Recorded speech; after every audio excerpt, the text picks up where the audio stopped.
What's going on? It's Bryce with Soiree Sounds, and I'm coming back to you with another gig log, and what better place to do it than the Ferdinand Community Center. Not only is this a gig log, but this is going to be a product review of the Chauvet Intimidator Spot 260. I've owned it for a year now. Here's gonna be my thoughts. I'm gonna give the pros, the cons of owning it for a year, and kind of where I see myself going with the product, the Intimidator Spot, the Trussut, and MyDMXGo. So just from the beginning, if you notice, these are my Trussut bags for the totems, and you can see they look pretty rough. The zippers are all broken. That's just from being rough in it, loading it in and out, and the bags they're not very durable. That's my first thing to point out. I'll show you the bag of the Intimidator Spot 260.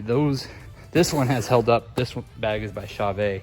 This one has held up pretty well, carrying stuff around, but the bags for the totems are in terrible shape, and I'm probably not going to replace them because they still do the job. They look bad, but as you can see, nobody's here to really notice it. Once they're set up, there's no big deal. So these are the base plates for the totems. I never took the blue paper off, the protective paper off the bottoms of them, because no one sees the bottoms, and I was hoping that it would prevent scratches, but as you can tell, it hasn't really prevented any scratches to the shiny metal. But I just left it on there just to try to protect it, and increase the longevity of how long it's shiny. But so the setup today will be similar to the same setup in the first review video that I did of the Intimidator Spot 260. I'll set up right here and then have my lighting on the outside. I'll show you guys a little bit of a time lapse of that and kind of how long it takes me to put everything together.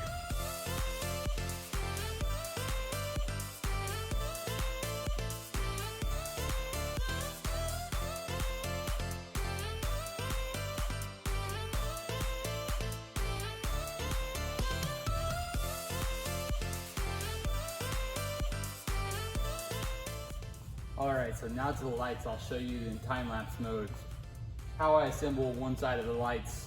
First, I put the poles in, put the pins in the bottom of the poles, then put the skirt on, and then put the top on that's mounted to the bracket, the light that's mounted to the top bracket.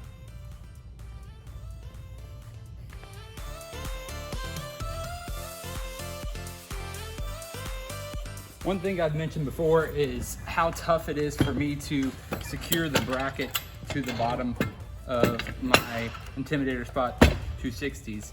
As you can see, these nuts, fly nuts, go into locking position, but me fitting my fingers in between the base of the light and the mount, pretty difficult at times, but I found this to be the easiest way for me. Put the light on its head, flip the mount upside down. I kind of got to look over top of it. Again, there's probably an easier way, and I think some people mount them just by securing a wire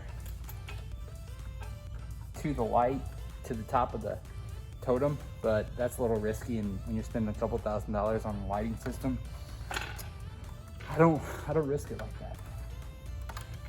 So just kind of lean over it and use my body to balance, and then using both hands, lock it into place, and there you have it. It's locked on top. And now all I gotta do is put the pins in up top and run the DMX wires and the power cable. Now that I got my lights set up, just the power cords plugged in, don't have the DMX cables ran yet, I will plug my ADJ MyDMXGo wireless router in below the table, and then I will run DMX from here, only one, to one light. From that light, daisy chain it over to this light, and then I will be ready to demo and get my lights dialed in. One other flaw, or I guess pain in my neck, is the power cord, the power cord for when you put it on a 6.5 foot totem. the cord only goes about 3/4 of the way down. So you got to run an extension cord, or you can buy a new power con that's longer than 6.5 foot, but I'm too cheap. That's probably a 4-foot cord, and you can see it doesn't go all the way down. I usually put a powered par hex ADJ light in the bottom of the totems to light them up. And I usually tie, I still got some cable management to do. I'll usually tie the cords to one of the poles. And it looks pretty good in my opinion. I usually like to have some sort of light. I don't have a light under my facade, but as you can kind of see, I'll start playing with the lights here. I'll turn the lights down and show you a few other things. So when I first power my iPad up that I use to control my lights through MyDMXGo, I go to Wi-Fi, make sure that my Wi-Fi is connected. You can see the smart DMX interface connected. Then I will go into the MyDMXGo app. Go to the 3 dots, 3 bars on the side, and you'll see that the interface is loading, and then MyDMX will pop up when it's connected. There we have it. My lights are a little bit out of focus right now.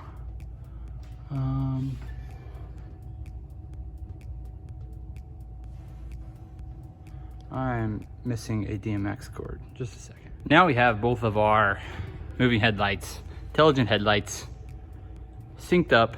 Both of them are on the same color. They're in their kind of home mode. I don't have all these presets saved name-wise, but I usually use about 5 different presets. I'll show you a couple of them. I was here last weekend, so my spotlight is kind of, I need to calibrate it a little bit. Usually use this button to calibrate if I can't calibrate specifically with this, with my trying to quickly fix it. The couple usually dances right in the middle. Having a light shine from both sides really helps the photographer if they want the spotlight. If they don't want the spotlight, I don't use it. I always ask, you must always ask as a DJ, the photographer if they want you to spotlight. Another way that I can control my spotlight moving area is within the fixtures. I can control the area. I'm gonna leave it where it is. I'm not gonna touch it right now, but if I wanted to, I can move this with my finger and it would move the area that the lights would touch. And I also have a few other, you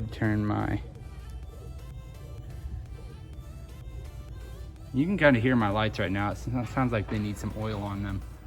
I'll go ahead and put this skirt up just for now. And I'll show you guys a video whenever I have a full dance floor. But you can kind of see where the lights are touching. I'll probably angle them down a little bit so that they're more on the dance floor and not so much in everybody's eyes. And then a couple other features, a couple other presets. This one's a pretty good one. But I just like being able to toggle between the presets with the easy touch of a button. Not even a button, a touch screen. But as you can see, being able to build up with a song is huge. The light show matters a lot in my opinion. So one thing I like to do if I know the beat is about to drop, the exclamation point builds up a strobe effect, slowly starts and then gets quicker and quicker. So as you can see, that's a nice effect depending on what gobo you have selected. That's a nice effect. And you can prism that too. How about that? Here I am spotlighting the first dance. As you can see, the spotlights are coming from both directions and they provide a great display on the couple.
This was the end of the father-daughter dance, and the daughter wanted to surprise her dad with a song that was his favorite song, Roll On 18-Wheeler by Alabama. And you could see that he was pretty excited, and he actually started crying once they started dancing and the sisters came out.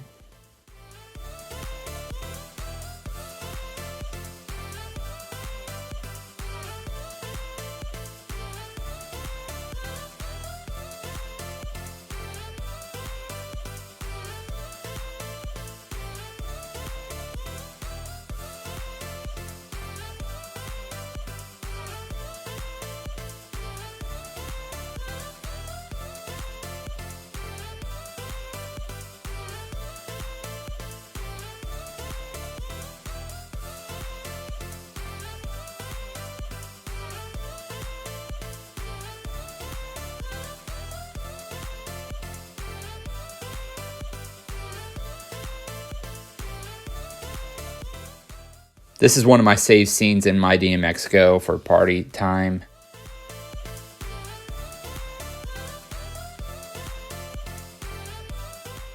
The next few clips, you can tell that the lights were turned down and it's kind of dark, and this is kind of where I've been thinking about adding the FX wash to the dance floor just to brighten it up a little bit and add some more color.